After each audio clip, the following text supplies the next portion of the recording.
माझी मुलगी अहिल्या ज्या शाळेमध्ये जाते तिथं ती इतकी जास्त इंग्लिश बोलायला लागली की आता मला घरात नियम करावा लागलाय की कंपल्सरी मराठीत बोलायचं, कारण काही दिवसांनी ती मराठी विसरेल की काय अशी भीती मला वाटायला लागली. आणि म्हणून ते इंग्लिश ती कसं काय शिकली असेल, एवढं ती का बोलायला लागली, ह्याचा मी खूप विचार केला. आणि एक गोष्ट आम्ही लहानपणापासून, मी आणि माझी पत्नी डॉक्टर मैथिली, आम्ही एक पथ्य पाळलं होतं की आजकाल मुलं हे मोबाईलवर आणि ते तुमच्या टॅबवर आणि टीव्हीवर सगळे कार्टून बघत असतात, युट्यूबवर बघत असतात. आम्ही तिला बघताना तिला जे पाहिजे ते बघायला द्यायचो, पण बघायला देताना ते फक्त इंग्लिश मधलं असलं पाहिजे एवढा नियम आम्ही पाळला होता. तेवढं बघून बघून तिचं इंग्लिश सुधारलं होतं, ऐकून ऐकून. आपले मुलं आजकाल, आता एक माझा मित्र आहे अक्षय दिघे नावाचा जोरव्याचा, त्याचा मुलगा फक्त हिंदीतच बोलतो. आता मी त्याला म्हणलं हिंदी कसा बोलायला लागला, ते जे कार्टून पाहायचा ते सगळे डोरामन बिरामन ते सगळे हिंदीच बघायचा. मुलांचं कसं असतं की त्यांना जे ऐकायला कानावर मिळतं, आणि विशेष करून प्री स्कूल मधल्या पालकांना तर मला सांगायचं की 5 वर्ष जे आहेत ते खूप महत्वाचे असतात. या 5 वर्षामध्ये त्यांच्या मेंदूचं प्रगती होत असते, त्यांचा मेंदू ऍडव्हान्स होत असतो. तेव्हा जितक्या भाषा ते ऐकतील, जितक्या भाषा ते बोलतील, तितक्या भाषा ते शिकतात. आणि जेवढ्या भाषा जास्त एखाद्या व्यक्तीला येतील तेवढा त्याचा मेंदू जास्त काम करतो, असं सगळे शास्त्रज्ञ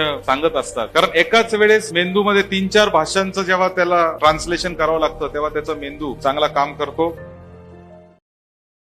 Download ShareChat.